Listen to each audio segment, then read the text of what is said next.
Parlement, très peu de députés étaient au courant de ce qui se passait à Montréal. Toutefois, le premier ministre était en communication constante avec le maire de Montréal. Par la suite, il s'est rendu rapidement sur place.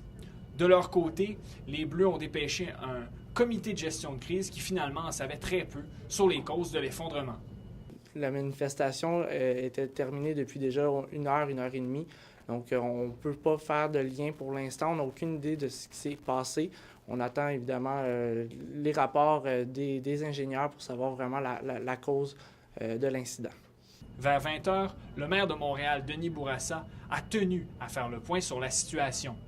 Le bilan fait état de 97 morts, 302 blessés et 67 disparus. D'importants dégâts ont également été constatés sur les lieux. Des problèmes, surtout au niveau de l'infrastructure d'une certaine partie de l'UQAM, de la Bibliothèque et Archives nationales qui est dans un état précaire.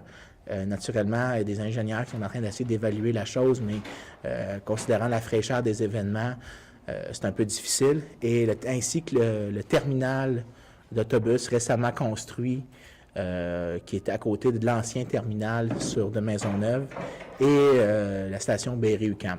Le premier ministre est finalement arrivé à Montréal et il a rencontré le maire Bourassa pour résoudre la crise. Les deux hommes ont décidé de collaborer étroitement pour sortir Montréal de la catastrophe.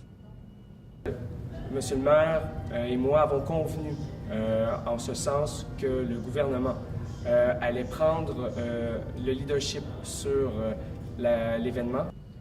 Malgré le conflit syndical qui les opposait au gouvernement, les pompiers de la métropole ont laissé leurs revendications de côté pour venir en aide à la population.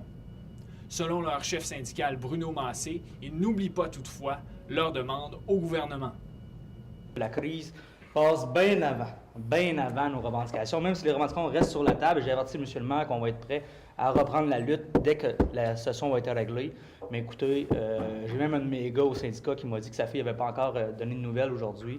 La situation est assez grave. N'empêche, il faudra plusieurs semaines, voire des mois, avant que le centre-ville de Montréal reprenne une certaine stabilité. Simon Dansereau pour InfoPec.